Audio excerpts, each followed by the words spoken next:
तुम ये निर्णय केवल इसलिए नहीं ले पा रहे हो पार्थ कि तुम इस क्षण को केवल व्यक्तिगत लाभ और व्यक्तिगत हानि की तुला में तोल रहे हो। यही तो मोह का बंधन है पार्थ, यही तो तुम्हारे शोक की जड़ है। और इसीलिए तुम्हारा ये कायर, पलाय और कलंक में डुबोने वाला शोक न तुम्हारे हित में है और न ही समाज के हित में। यह शोक न वर्तमान के लिए शुभ है और न ही भविष्य के लिए। लाभ और हानि की इस कामना में न भटको पार्थ, न भटको। केवल कर्म करो, कर्म। कर्म तो अपने आप ही में पुण्य है, पवित्र है और समाज के लिए कल्याणकारी भी है। कर्म तो स्वयं ही अपना फल भी है पार्थ। परंतु यदि तुम समाज कल्याण के कार्य में स्वयं अपना हित मिला लोगे तो तुम्हारा वो कर्म अशुद्ध और अशुभ हो जाएगा।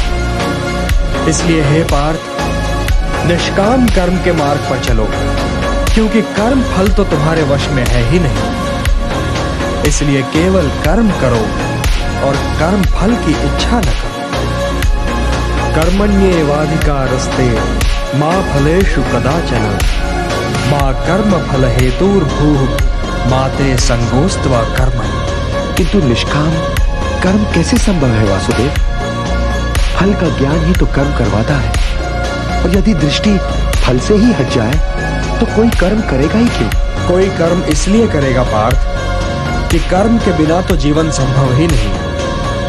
कुछ तो करोगे ही, या भोजन करोगे या नहीं करोगे, या भूखे को भोजन करवाओगे या नहीं करवाओगे, या युद्ध करोगे या नहीं करोगे। तुम्हारे पास तो केवल यही विकल्प है कि तुम क्या करो या क्या न करो।